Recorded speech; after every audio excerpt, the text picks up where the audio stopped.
Hey friends, welcome back to Jenny Food and My Kitchen. Today, I'm going to show you another good crockpot recipe. This time, it's crockpot barbacoa. I'm going to show you how to take a chuck roast. We're going to chunk it up, put it in the crockpot, put some other ingredients on top of it, set it, forget about it. In the end, we're going to shred it, and once we're done, you've got Mexican goodness that you can make a myriad of recipes with. You can eat all weekend long. That's my plan. So let's make this. All right, friends, I've got my chuck roast ready and all my ingredients. Let's get this into the crock pot. First, I'm going to show you how I like to chunk up this. I like to chunk up this chuck roast. I've got about a almost 4 pound chuck roast. And I'm going to go ahead and cut this into chunks about 2 inches. I'm going to cut this about 2 inches and then I'm going to cut it in half once.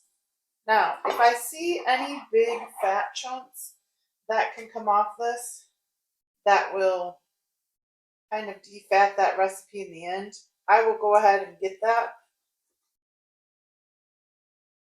just because it'll give us a little less fat in the end. So a chunk like that is good to go ahead and cut off. But we're going to go ahead and cut this. Whoa.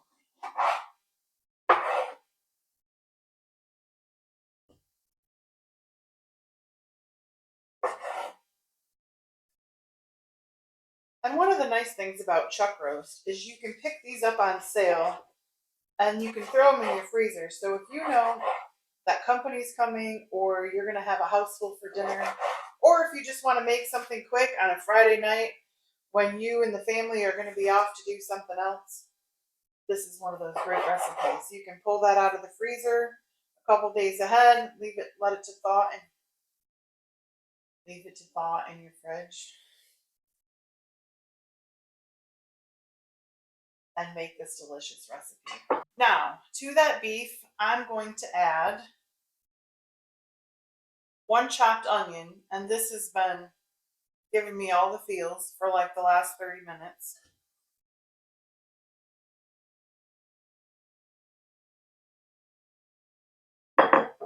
So that's 1 onion. I've got the juice of about a lime and a half. It's about 1/4 cup of lime juice. I'm going to add that in. Yum. I've got 1 large can, that's a 7-ounce can of green chilies diced, and that's just going to go right on top of everything. I've got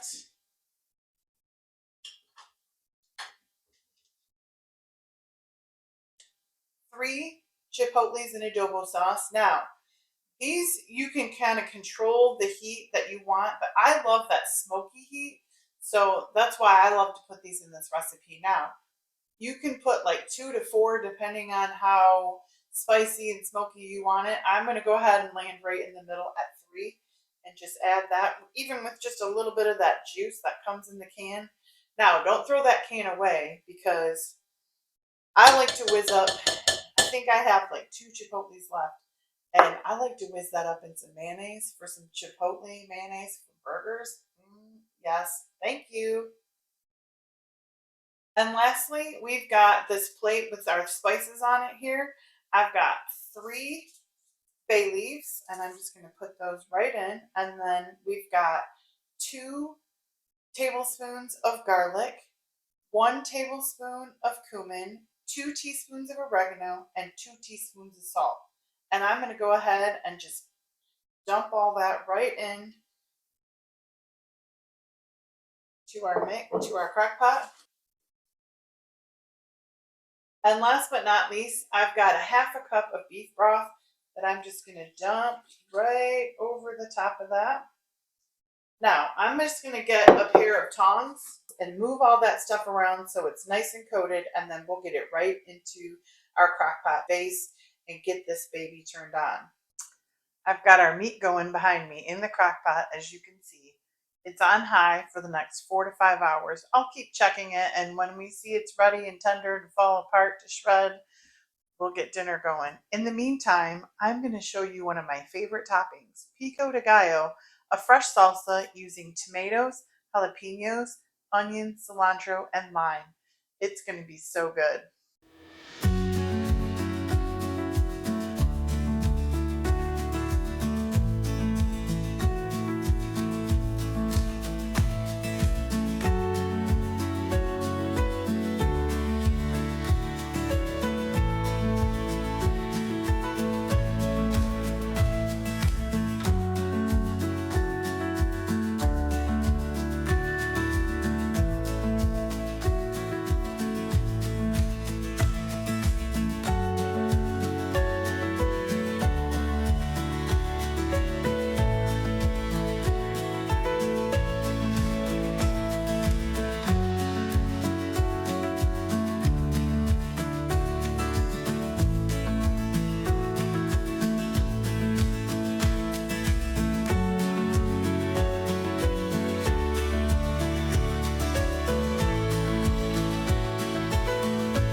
Our meat is cooling off to be shredded, and while we're waiting on that, I'm just going to show you real quick how I do my corn tortillas.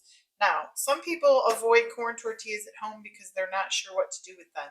You have to cook them before you eat them, and you can do that one of two ways. You can either, like this, put them in a hot iron skillet or a hot pan without any oil on them, and you can just let them kind of sit out, hang out for about a minute on each side until they start to brown. Or you can also, in a shallow skillet, you can put a little bit of oil and get that hot, almost like frying them, and just let them get nice and like lightly fried, not so they're hard, but so they won't fall apart. Now you can see how this is starting to puff up a little bit. I'm going to go ahead and check that. It looks like we're almost getting color. And then I'm going to go ahead and flip that and do that with another because I prefer corn shells over flour shells. Now my husband is a flour shell guy, but give me a corn shell any day. And there you have it. Our meat is ready to be shredded. I just have 2 forks here. I'm going to go ahead and take this and shred it with my forks and then put it into my dish. And I've got my taco shells ready to go. I've got our cheese all chunked up and ready.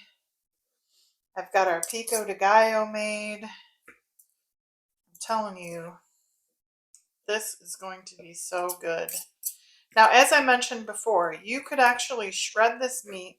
You could put it back into the sauce if you wanted to. You could even thicken that sauce a little bit if you were looking for something kind of saucy. You could roll this up into flour tortillas or corn shells for enchiladas. You could shred this meat and cut it slightly for nachos. You could also make burritos, maybe fill it with some other fillings, some rice, some avocados, some cheese, some tomatoes, onions, I mean, whatever you like, sour cream.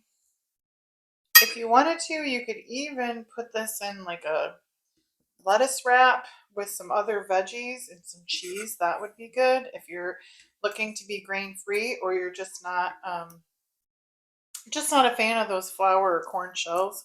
You could also do that. I mean, the nice thing about this recipe is that it's so versatile. You can just do so many things. And if you make a ton of it, you can either, I mean, you can eat it all weekend long. That's what we're planning to do at our house.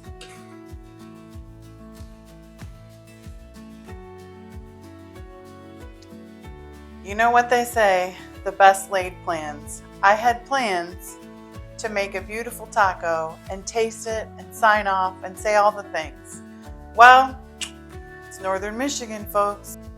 The weather took a turn for the worse on Friday, and it got really dark really quick. I was unable to finish, and then fast forward a few hours and we were without power. Fast forward a few hours after we got our power on the next day, and our entire area was hit with a bad ice storm. So, needless to say, filming was halted. Now, I can still show you all the beautiful dishes we made with that beef barbacoa. We made tacos.